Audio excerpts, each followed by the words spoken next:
This is some turnout, and thank you very much. We did ask everyone to be here. This is definitely a meeting, a very pivotal time for the NJSAB, for all of the stuff that we're growing. And you guys are growing with us. And for that, I thank you, Alex thanks you, the staff thanks you. You're here tonight because you want to work summer baseball. This is a non-high school related event, which is good.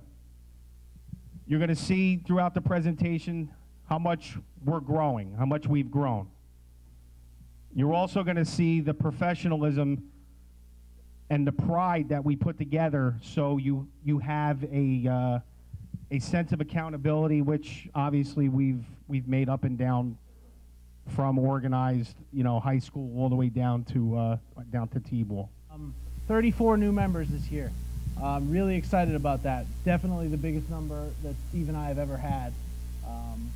And as veterans and guys who have worked for us before, if you find yourself with a new member, please make sure that you're definitely letting them know what they need to be doing and being welcoming to the NJSAB and taking care of them.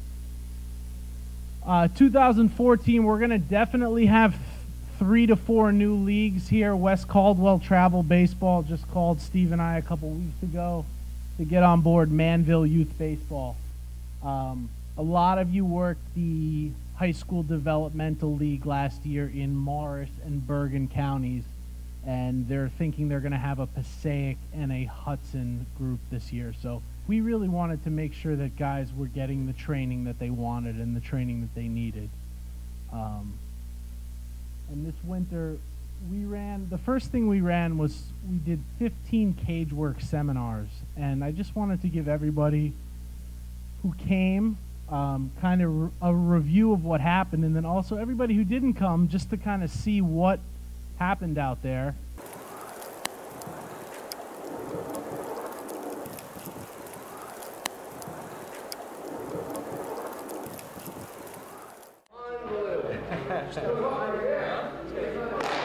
Much better. Ball. Excellent. 30. Now he goes here. Maybe I can get that. I'm not going to get that pitch right if this isn't right. This gives me a good distance. Make sure I'm in the slot. If he does this, and you can't see that, you're in a bad spot. That is a lot better with your eyes. Box looks really good, Steve. We're going to work on the mechanic, both the footwork as well as the point. That's good. That's good right there. Good pitch. You need to be set by the time the ball gets out of his hand.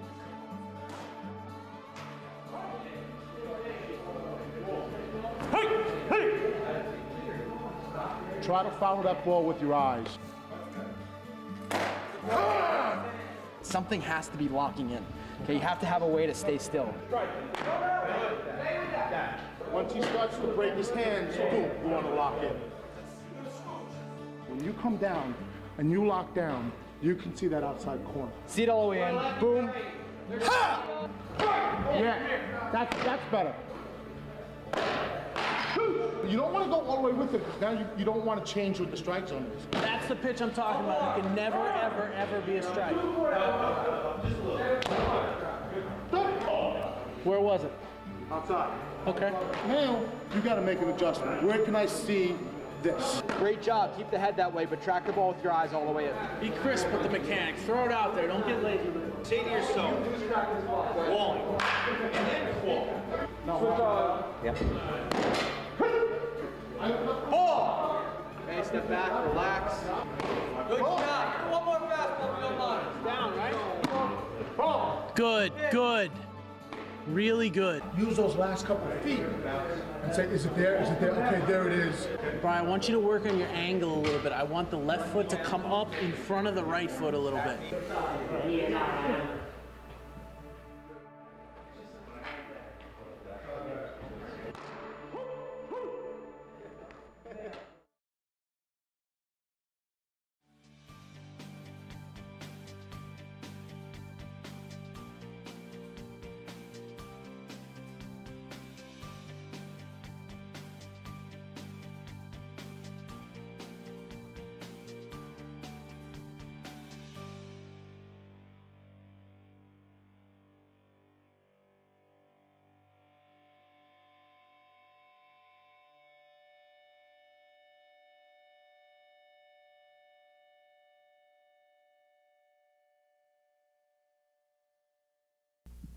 Guys, these are opportunities that are out there for all of us.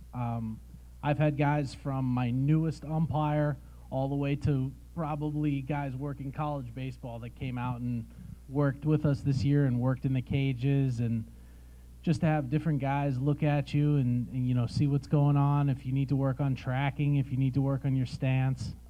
We had 48 guys this year, and to be honest with you, for the first year I was happy with that, but if we run this again next year and we only have 48 people participating, I think Steve and I are both really going to be disappointed. I understand that sometimes the locations are not the best for everybody. Timing's tough with basketball, but to come out for a few hours and get ready for the season is something that, you know, everybody really needs to do. We're going to have some more cage work probably coming up here in March. High school coaches have already started calling Steve and I and saying, hey, can you get us some umpires for some cage work? So when you see emails, if you want to come down, please certainly respond. Just to have your peers look at you working and just to get ready for the season. You know, I know we have a long scrimmage season, but this year it may be cut way short. We may only work 1 or 2 scrimmages with the way that the weather's going. So get in those cages, get working, and I think that everybody that went can definitely say that they got something out of it. And I'll talk more about the thumb drives later in the meeting, but everybody who was at one of the cage work sessions that was filmed, your film is on your thumb drive right now. The second thing we ran this year was our February 16th rapid fire clinic. We had 95 guys come. We talked about interference, we talked about broken plays at first base, and we talked about plays at the plate. What else did we talk about? Oh, we talked about balks. I think it's funny that I forget that, because I think that was the thing that went over the best. Guys really liked that. So again, that's something that we will do in the future. And when I say rapid fire, basically what we're doing is we're taking an individual topic and trying to talk about it to you guys for about an hour, talking about it at the high school level, at the NCAA level, and at the professional level, and something that we'll definitely be doing in the future. Coming up here, a lot of you guys are signed up already. Basically, we take the scrimmage season at a bunch of our high schools at the varsity level, and we try to let you guys come out and work and have different guys, Steve and I most of the time, but some other NCAA guys come out and watch you guys and evaluate you guys and talk about it. So in baseball, we have about 30 umpires participating. 17 of you guys are sitting in this room. Softball, we have less, 10 umpires participating, and 2 umpires are sitting in this room. I'm going to talk in a second here about the July 4th clinic that we have coming up, and this video is something that you guys may have seen. It's been on our website, but it just kind of shows you what you will be getting at some of the clinics that we run.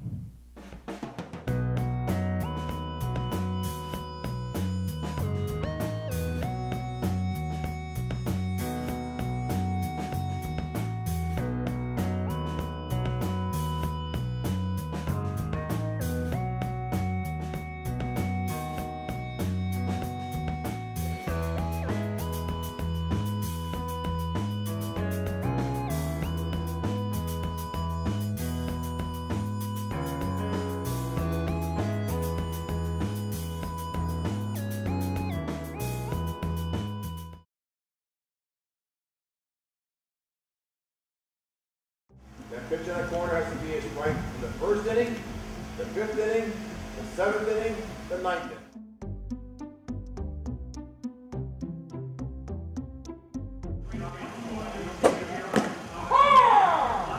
Yeah, I like that.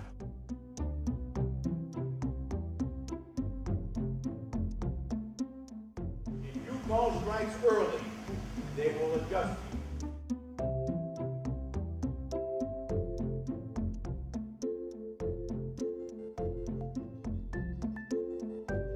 Allow that pitch to be called a strike. The game can move along.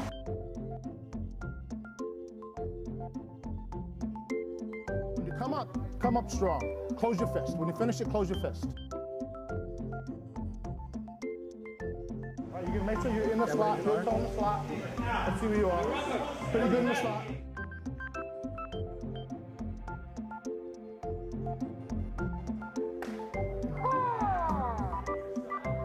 Nice.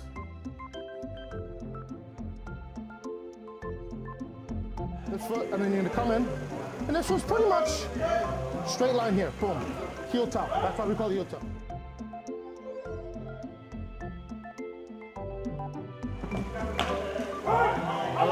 You're a little bit close to the catch.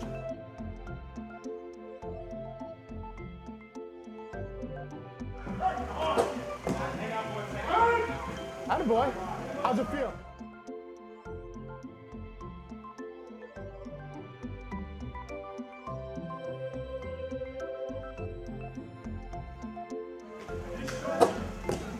Hey, there it is. Felt good, didn't it? Felt good not to move.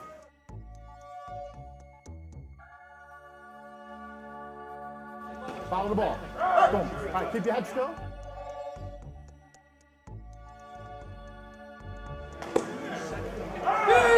Attaboy. Feels better? Follow the ball. Boom. Follow the ball. Boom. All right, keep your head still. We hope you guys will take advantage of these opportunities. I have one opportunity up here, which is the clinic we've been running for quite a few years now, the July 4th clinic. Steve and I have changed it this year to make it, I think, a lot better for you guys. Basically what we're doing is, you'll see all the instruction that's up there, but in the past we've kept the price a little bit lower, but not, paid you guys for live evaluation games. This year you're going to be paid for every game you work in the tournament, and the price of the clinic is slightly higher. So I think the deal has gotten better, and I actually think we've increased instruction and we've increased evaluation, and I hope that you guys will take advantage. If you register tonight, it's only $200. It's a 4-day clinic. If you look out there and you look at what clinics are out there and how much they're charging for 4- and 5-day clinics, I think you'll see the number is $600, $700, $800. So I hope you guys will take advantage. If you were with us on February 16th, we'll even knock an additional $15 off and go down to $185. And you guys will get the same instruction that we've gotten in the cages this winter. Same USB drive, same video feedback, some of the same great instructors. So that's up there. It's also on the website if you guys want to register. But if you can register tonight and take advantage of that deal, I would encourage you to do so. Getting assignments in 2014. Everyone, before they walked into the room, has filled out an independent contractor form. And obviously everybody returned it tonight, so that's even better. Has anyone not filled out an independent contractor form? Well, you have not. That was the form at the table, okay? So Wendell, where are you? He's outside. So our sergeant at arms is outside. So make sure that you see Wendell before you leave so he can get that taken care of. Thank you. Arbiter availability. We're asking everyone that's on staff with us now to update their availability. That means block your dates, unblock them until you're open. Block them until you're open, I should say. If there's an emergency email that goes out, it doesn't matter if it's rec ball or high school ball or whatever, just make sure that you respond if you are blocked. And if you are open, and you're probably going to get a game. Declined assignments, they're not expected, but I'm going to tell you something right now, they're not tolerated. And how many of you have already heard from me on the phone when you've declined a game? No reason is good enough for me personally if you decline an assignment when you show open in our system. It's inexcusable. It's inexcusable. Who works college baseball in this room? Okay, try to turn a game back. What happens? You got to pay $40. You already paid to get those games. Now you got to pay to give them back. What do we have to do as a company to get you to properly update your availability and accept your games. This isn't a slapping around meeting, ladies and gentlemen. This is just asking you to please update your availability and take care of your business. Or you keep declining enough assignments, you know what I'm going to do? I'm going to make you inactive in the system, then you don't get any games. And then you call me, and then we have that conversation. So I could flush you out either way here. Okay, this isn't our first rodeo. Okay? Travel limits. Travel limits are important, especially during the week. If you live, we'll use where I live. If you live in Flanders, 07836, and you can only travel 25 miles from Monday to Friday, if that's your departure, and on Saturday and Sunday you live in Bedminster, and you can go a little bit further, that's fine. But if you leave your home city as your departure site, most likely you're going to get games around your home city. But if you work in Newark or Hoboken, and we know it's going to take you an hour to come back to Flanders, then how productive is that? That's not really counterproductive. Okay, because the games are starting real soon. We're going to have schedules. We're going to have schedules to start games. Mother Nature's already clipped us. Okay, there's not much we could do about that. So, again, the games, we're going to start getting schedules probably within, I don't know, about a week, right? Yeah, I would say for rec games here, I'll start to get schedules coming in. Adding on to what Steve said about travel limits, if you work in a particular place, and obviously you live somewhere else or live somewhere a few more, about 10, 20 miles away, if you want to ensure that your games are taking you towards your house, this is what you need to do, okay? I live in Bedminster. I work in Parsippany. I'm leaving from Parsippany. I don't want to put in that I can go 20 miles from Parsippany, because what does that tell Steve and Alex? Well, I can go 20 miles north of Parsippany. So in this situation, what I would do is pick a town somewhere halfway in between those two places and say you can go 20 miles from there. So live in Bedminster, work in Parsippany, I can go 20 miles from Basking Ridge. Does anyone have any questions on that? Does that make sense to everybody? But what we're not going to do is we're not going to decline a game because you said you want to misquote us and say, well, I'm not going west, I'm only going south. Pick up the phone, please, and remind us if you need to so we can fix the problem. The biggest thing you guys need to realize is every time you click the decline button, you get blocked out for the day. There's nothing you can do about it. I'm the only one that can change that. So if it's a travel issue, if there's some issue, let us know. Shoot us an email. Say, hey, I can't take this game.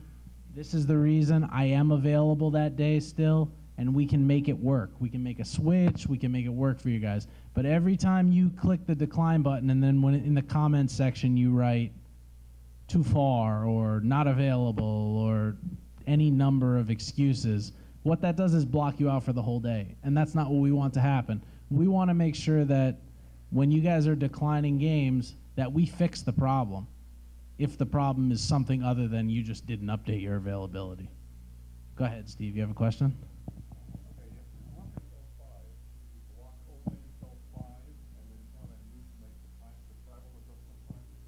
If you work until 5 o'clock, meaning you're available at 6, is that what you're saying, Steve? I can walk out the door at 5:05. Okay. So if you're available to work 6 o'clock games, block until 5:15. Use that as kind of a general guide. Okay, so if you're available right at 6 o'clock, do not block up until 6 o'clock. The system will kick that out because it allows for travel time. So if you're going to be available at 6, block from 9 a.m. to 5:15, and then you'll be fine for a 6 p.m. start. Any other questions on that? Okay. Hang on for 1 second. We're going to and I know it's further down, but it is relevant to the subject here. When you're blocking dates, and you're blocking them for multiple assigners, it's your responsibility to make sure that those boxes are checked or unchecked. We're too far into the game now to where it's, oops, I forgot, ooh, I made a mistake, ooh, this, ooh, that. I mean, come on, let's face it. If you're new to the Arbiter, we can send you an Arbiter guide. We have that 13-page guide. Is that what it is? You all have the Arbiter guide. It's on that fancy little thumb drive. That's right. And that was another thing I was going to say. Isn't it on the thumb drive?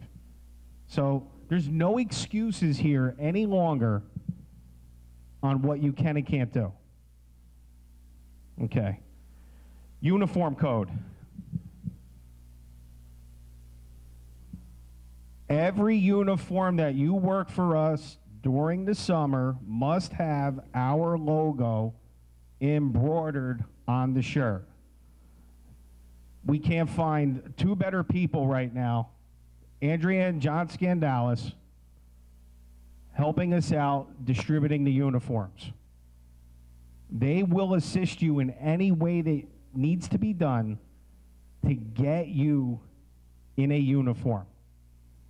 I think the reason that we really emphasize this is last year with all the turmoil of kind of getting into the new uniform, this and that, at times we did allow people, if they had multiple games, to wear uniforms that didn't have the logo. You know, we need to all make sure that we're in embroidered NJSAB logo umpire uniforms. And that will be a standard kind of here on out. You're not allowed to go embroider a uniform shirt or a hat on your own. That's the fastest way to find yourself on the street. And we know how many heads did that embroidering. We just know. Okay? The hats. Obviously, a couple of them are being worn in the room. I'll stand up. If you don't have that hat, that fine young lady right there will get you one in about an hour and a half. Okay? The plate umpires, you're going to wear your hat under your mask. No barebacks here. We're going all hat. Okay? The bill must be facing forward. Does everyone know what that means? No one looks like Fred Flintstone out there? Please? If I do see it, I'm going to ask you nicely once. If I see you do it again, you're going to owe me some money. And we're going to send it to our favorite charity. And I know what my favorite charity is. And this is videotape, so I'm not going to say. Okay, I know what my favorite charity is. So, consider yourself fair warned. The only exception is that if you're wearing a hockey-style mask, okay, you're exempt from that. But don't go back there with a hat on. You're either going to wear the hat or you're not going to wear the hat. Okay? And all base umpires have to have an NJSAB hat at all times. The shirt. Obviously, we just went over this. Powder blue. With the black collar and a black short sleeve. And Alex, why don't you hold up the gray shirt? How many of you like this? Show of hands. What do you think? Yeah? Okay. Well, this is what we're going to do. We're going to take orders tonight. If you take the order tonight, no, it's not free. Okay. I'm not going to take. We're actually not going to take. We're not going to take the order tonight. No. What we're going to do? Here's what happened with this gray shirt. I had a few umpires call me and say, you know, black is tough in the heat, and a lot of teams wear blue, and we don't like to be out there in the same color as one of the teams. And I hate cream or yellow. I'll call it yellow because I think that's what it is. It's yellow. So we kind of put our heads together and decided to go with this gray. Totally optional at this point. For those of you working a ton of one-man games, Little League and stuff like that, I think it's a good option. And I think a lot of people who are working at the at some of the higher levels are probably going to buy it. Morris Majors is definitely going to, we're going to ask a lot of the Morris Majors guys to get this. So what we're going to do is, it's already up on the website, and if you want to order it, it is a special order, but the Send an email. yeah, no, it's definitely up on the website, guys. Yeah. You can order it right online okay. right now. There you go. So that's the story with the gray shirt. If you want a cream shirt, I'll get it for you, but I'm going to hate every minute of it. But we will take your money. So, question.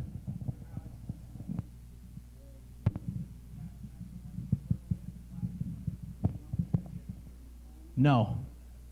No. Everybody's got a match. We're getting there. Okay? We're going to get to that at the bottom in terms of, but yeah, you can't wear gray and him wear black. Now, if you wear a gray shirt and he wears a black jacket, I'm okay with that.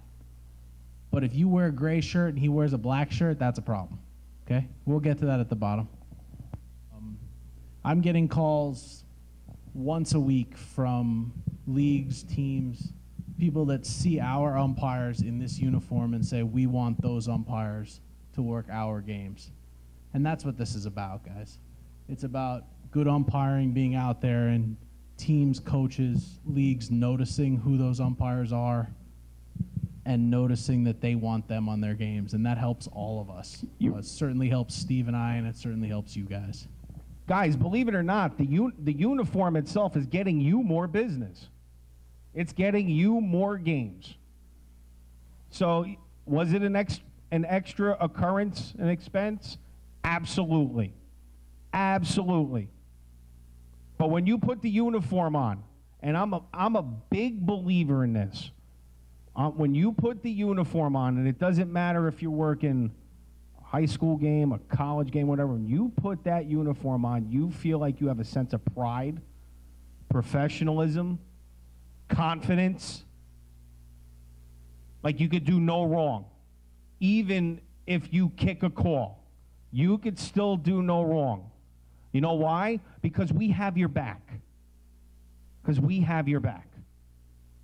Little things like that just go a long way. They go a long way. In the cold weather, guys, long sleeve shirts. Many of you have them. If you don't, I do recommend them. And the jackets. And the jacket everyone has in the package. Yeah, the big one here is, I see a ton, way too much, the whole Under Armour underneath the short sleeve shirt. We're not going to have that. It looks terrible. It just looks bad. Yeah.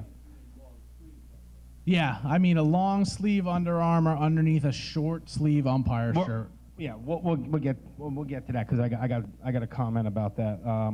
The umpires are not permitted to wear a plain long sleeve shirt under a short sleeve shirt. Yes, but I want you to ask yourself, and I want you to look at yourself before you walk out. Our cars with the windows have a little bit of a mirror to them. Look at yourself before you leave your trunk of your car to go on the field. Do I look presentable enough for this game tonight? That's all you have to ask yourself. And if you say no, you got to figure it out. Because let's face it, everybody. Okay, we want to look good, but if the uniform also smells and stinks like shit, let's be honest here. Then we need to fix that. So what do? We either wash more often, maybe every day, or maybe you need another shirt. Maybe you do need another shirt. The short sleeve jacket. That's it. That's it. They are available. They are available. Black ball bags. They're never to be worn on the bases. Oh my God, my stomach turned last year when I saw this. As a matter of fact, I almost ripped the belt off the guy. I couldn't believe it. I couldn't believe it. If you're working 2 games, take your ball bags off if you're wearing combo pants. First of all, the way how shin guards are made today, I don't even know how you can get shin guards under combo pants unless you're wearing wafers. And God help you if you are. God help you if you are. Okay? The umpires are always permitted to wear the exact same uniform.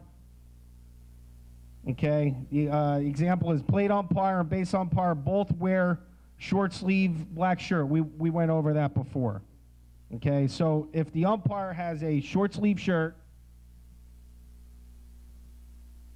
I know. A short sleeve shirt, the base umpire can wear the long sleeve jacket or the short sleeve jacket. If they're wearing if the plate guy's wearing a long sleeve shirt, the base umpire cannot go out in a short sleeve shirt. That's not a proper uniform.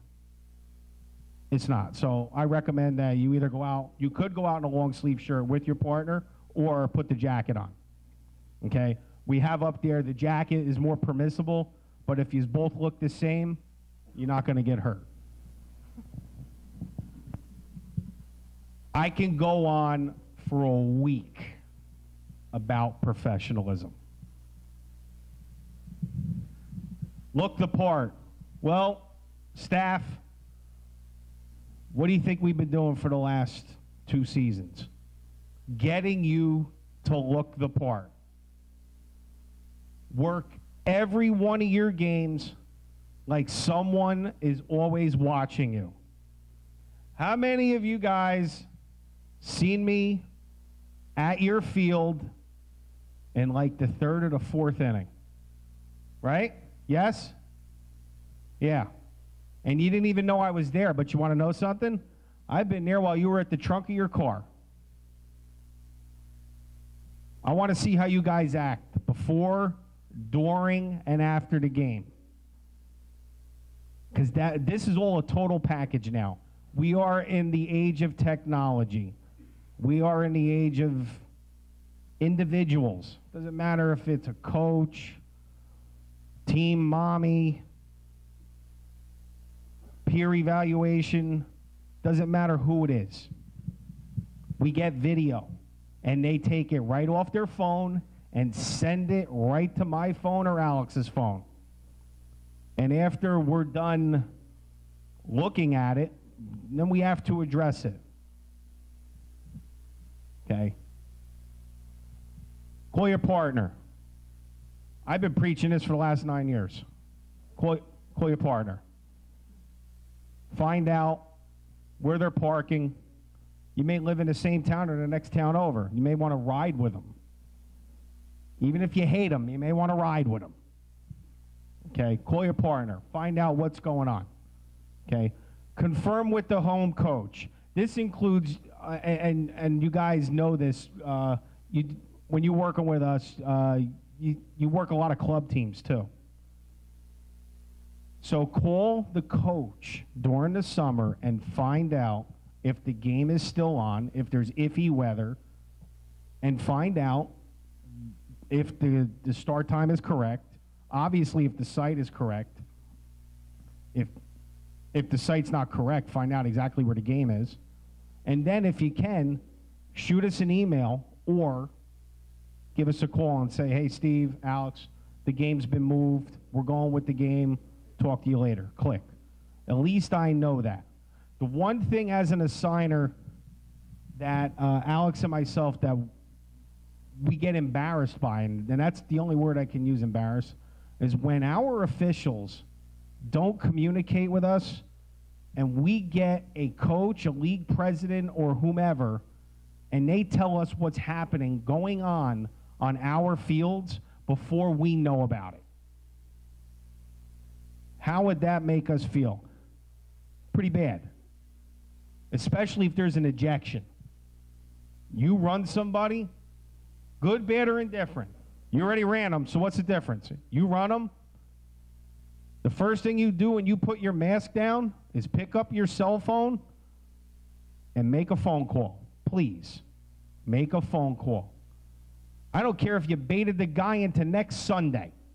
Make the phone call. So the situation is right now, either people are not calling in ejections, or we need to toughen some of you guys up, because I don't have enough ejections. And you guys can laugh, but for the amount of games that we assign and the number of ejections that actually get called in, I can't imagine that they're all getting called in. Please, that phone call when someone calls me and says, Alex, and they scream at me for 35 seconds, a league president, about what one of you guys did, and I have no clue what he's talking about, is the worst feeling in the world, okay? Be the guy that lets me know something that has happened that I really don't care about, okay? Over tell me what's going on out there so that when that call comes, I can be prepared. Because when I have to tell them, I'll get back to you, and I have to stutter, and I have to fight and whatever, I don't like it. It's a terrible feeling. Please, please, when you have ejections, weird things happen, they're screaming at you going off the field, let me know, just so I know, so that I can handle the phone call.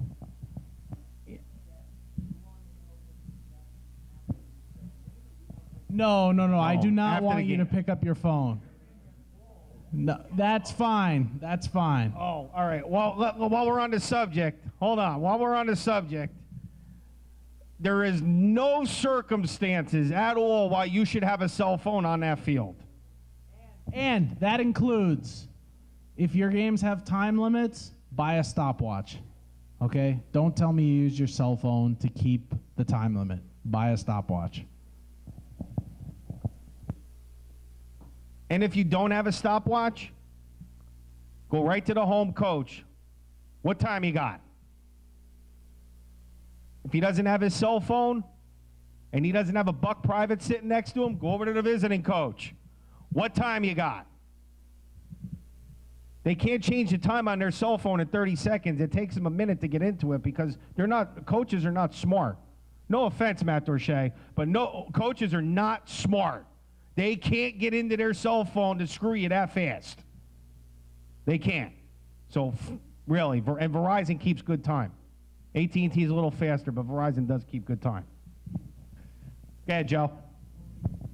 I have one league right now that is not using the 30-minute rule. It's not even a league. It's just the Triple Crown tournament, July 4th weekend. They take on all the liability. And when they tell you to go back out there, you go back out there. The rest of the leagues, we use the 30-minute rule, okay? High school and college lightning rule. I know that you're asking about the Morris Majors, and I'm going to get some further clarification. So right now, 30-minute rule on everything, NCAA, high school, using that rule. July 4th tournament is the only one that's a little bit different right now. We kind of use the guide of the site directors, and I'm going to get some, for those of you working Morris Majors, we're going to get some further clarification on that. And I'll make sure before we start I get something out.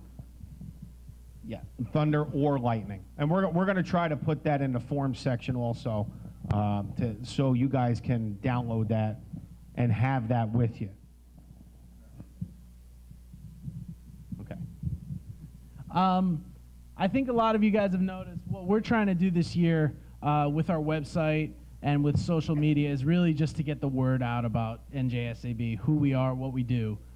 So anything you guys can do to follow us on Twitter, like our pages on Facebook, just to get as many people following this group as we can, that would be great. I've already gotten calls. You know, I found your website. I want to work for you. Or I found your website. We're interested in talking about you assigning our league. So the more we can do on Twitter, the more we can do on Facebook. NJSAB.com. How many people have been to our website? Okay. Let's try everyone to get to the website. I probably change the content on the front page once a week. There is an officials area on there. Yeah, Paul Simcoe's talking in the front row. I know he designed the website and he hosts it. Okay, yeah, stand up, Paul. Go ahead. Hey, could somebody else pat him on the back, please, for a change? There's an officials area on that website. I'm gonna talk to you a little bit more about that after a break we're gonna take here. But just so you know, the password is welcome. When you go to the officials area, it's going to ask you for a password, and it's welcome. Right there, lowercase letters, case sensitive. I'm going to start putting all the local leagues and the local league modifications on there. So that's the stuff you guys will need. You'll have your regular rule books on there as well, but I'll also put, whatever the in-town modifications are for each league. So that's the area that you guys are going to need to reference. You can obviously go out to the league's website itself, but I'm going to try to really put a lot of those together for you guys so you don't have to search all over the world. The two other things on here, just things for you guys to read, just stuff on coach umpire philosophy that I thought was really good, and stuff on common mechanics issues that one of the NCAA evaluators has noted over time. Just stuff for you guys to look at.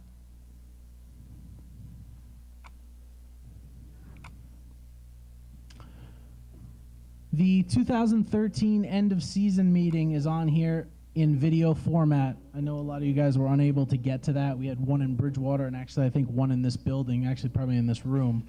But the information from those two meetings, these are both movies that you can watch if you were unable to get to one of those. Uniform requirements, Steve and I basically talked about that before. What was on the slide in PowerPoint is basically what you have here in a Word doc. Staff umpire policies, Steve talked about most of them relating to calling your partner, calling the coaches, all of that kind of good stuff. That is all there. Pay scale information, how much you get paid for each league, that stuff, and the rain-out procedures. Those are both there in PDF and Excel format and will be updated. So you have the end of season 2013 version. I just don't have the all of the 2014 information yet with phone numbers and all that kind of stuff. The one thing I will ask is if you guys have errors, if you guys note errors on that rain out procedure page relating to websites or relating to emails or relating to phone numbers, please let me know so that we can get it corrected. Again, all this stuff will be on the website as updated as I can keep it. And then last but not least, we just have some softball information, just softball rule books here. ASA, NCAA, high school pony. Some rule change stuff, just general reference stuff so you guys can pull up this USB drive instead of having to search all over the internet and search all over the world to get this information, just all kind of in one spot. If you do come to any clinics, we ask that you bring the USB drive with you. This is kind of how we load video, where we load video. Just a note here, you guys are seeing now NJSAB CBUAO softball. There's no change there to what that is. I mean, obviously the words are different, but that's still us. It's only written like that because there's some college softball in that assigning site now, but that's for athletic directors' references. So just keep in mind, this is the name of our group right here, NJSAB CBUAO softball. There are some live links here for you guys. Obviously, the exemption request is coming down, but the clinic registration is here. You can link right to the website, right to register for that.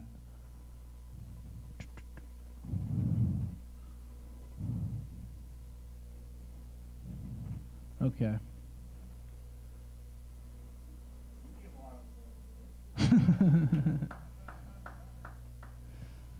All right, so I'm going to go to a month that hopefully I haven't blocked out yet. All right, November 15th. So everybody is familiar with this page? Yes? Okay. Over here, you're going to have all the groups that you are a member of. Okay? And when these groups are all checked, you are making changes to your availability in every single one of those groups. Okay? So, for instance, if I block November 18th, 2015 right now, and the internet cooperates, you'll see that I'm blocking every single group, okay? Just like every group that's checked. These groups that aren't checked are actually state associations or college associations. Okay? See, guys, I've blocked every single group there. Now I've cleared every single group here. Okay, now.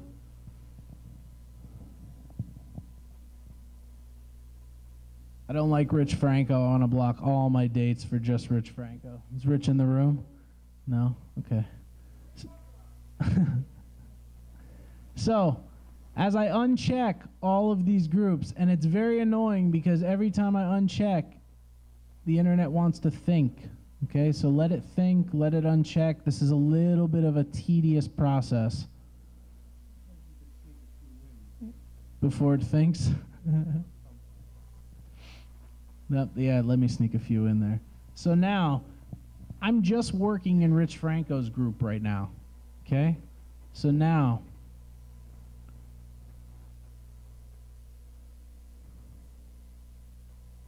okay, you see? I'm just blocked in Rich Franco's group. If I uncheck Rich Franco, and I go to my NJSAB schedule, you'll see that I'm not blocked on the day. Okay? That's kind of very basic. I know a lot of you guys have had questions on that because you want to be able to say, I want to work here on Tuesday and Thursday and here on Monday, Wednesday, and Friday, and that's all fine. That's kind of a quick lesson in how to do it. Okay. So I'm in NJSAB. My options are an all-day block or a partial block. If I want to put in a partial block, I click block part day here, and I can put in any time range I want. Keep in mind, we're blocking dates, meaning we're blocking the times we are unavailable. So from 10 a.m. to, let's say, 2:30, I'm unavailable on November 18th, 2015, block part day, in NJSAB, and you'll see it, NJSAB, 10:30 to 2:30, okay? If you have all of these checked and you block something, like you saw before, every single one of those groups will appear. Okay? Over here, we have an opportunity to block a number of dates without having to go in and press every single one individually. So, if I'm in NJSAB and I want to block every day in November 2015 for NJSAB, I'll go in.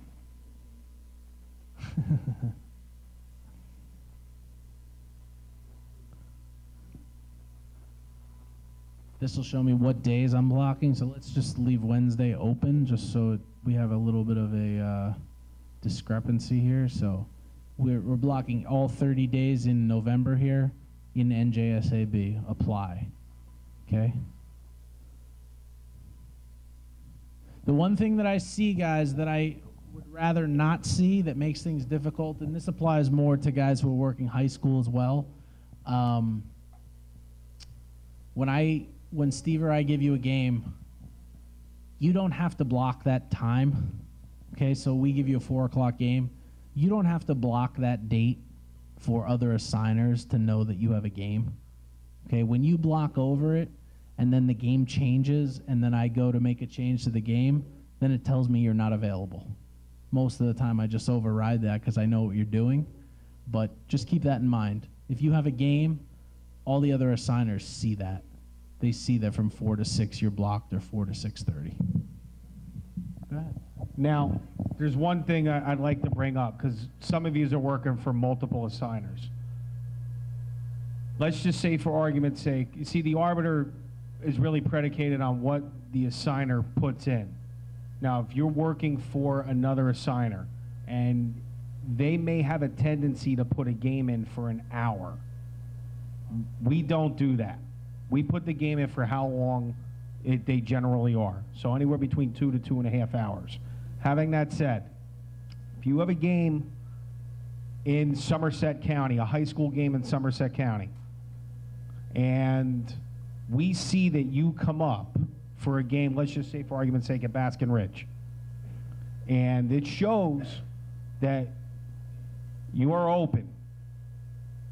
And you know for a fact you have a 4 o'clock game. And those games start at 5:45 or 6 o'clock, depending on the day in the league, or however. And you know you can't make that, pick up the phone. Don't decline. We're smart enough not to give you the game, but we don't, it's not a perfect system here. We don't know what the instrument is telling us sometimes or what you're trying to do. Because we honestly don't know if that game's at 3 or if that game is at 4 or whatever. It could be that it just shows us the last leave city you have during the day before your next game. Because the one thing that we don't want to have is a 6 o'clock game not start at 6 o'clock because the umpires are not there. Okay? Travel limits, guys. I say to a lot of people, update your travel limits, and I probably had 6 people walk up to me at the break and ask me, what are you talking about? What can I do here? So, when you're in your blocks section, you click blocks. The main page that's going to come up is this dates page that we were just working in. But you have a sub-menu here with your travel limits. Now, if you go into blocks and you don't have this travel limits tab, you need to email me. I think I check it twice a day to make sure that it doesn't default to not allowing you to set those. So everyone should have this travel limits page. Okay? Wow, 300 miles, I'm crazy. So what this will allow you to do is change your travel limits by day and also by postal code, okay? So right now, every day of the week I leave from Bedminster, New Jersey, and I'm willing to travel up to 300 miles, okay, for $76.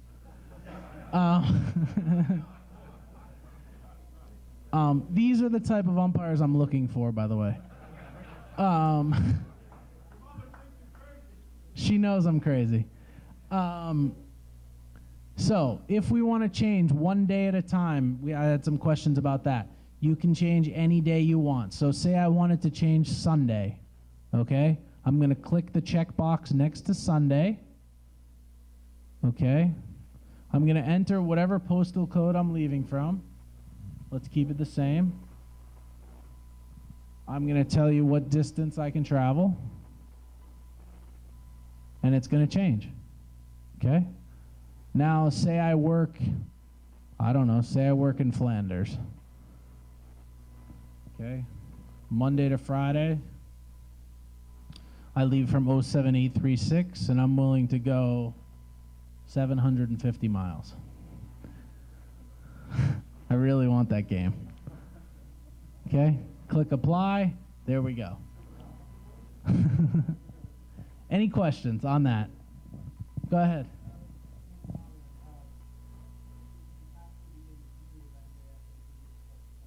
That's a good point. So many of you have realized that when you're in the arbiter, you can accept or decline games in any group, okay?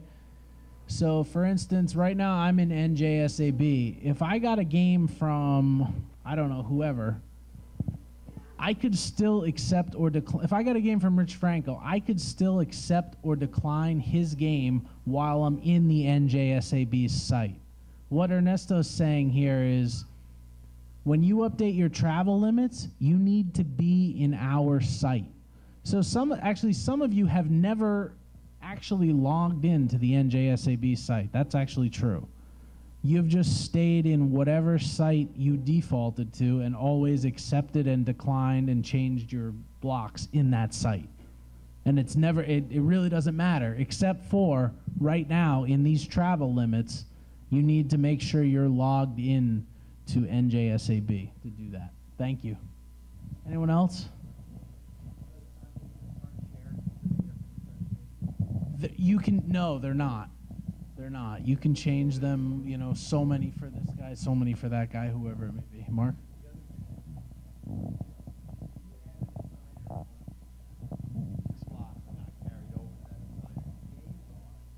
Yeah, that's a really good point, and it's actually addressed in the Arbiter Guide. For some of you that just pick up a new assigner, for some reason the Arbiters decided when you pick up a new assigner, they're going to show you as open every day. So what you need to do is make sure you go into that calendar page and bring your availability in sync. Okay, once you bring them in sync, then, you know, most of us are just blocking the same dates for everybody. I mean, that's pretty much what we're doing, and taking games from the first person that gives us a game. So it's pretty simple. But when you do pick up a new assigner, your availability for that assigner, if you click on just that group, you're going to see is nothing. Now, that being said, it's not going to allow them to book you on a date you have a game already. Anything else? But if there's something that's going on that you really can't work with somebody, whether it be something outside of baseball or whatever it is, please let me know. I can't imagine I would give you a hard time about that if it was something legitimate. Depends what kind of mood you catch me in, though. In terms of my games, I'm not, at this time, not requiring anybody to read that little tidbit of information, okay? That's an NJSIA high school thing right now. If anything changes on that, you'll hear from me. But as for right now, it should not be read.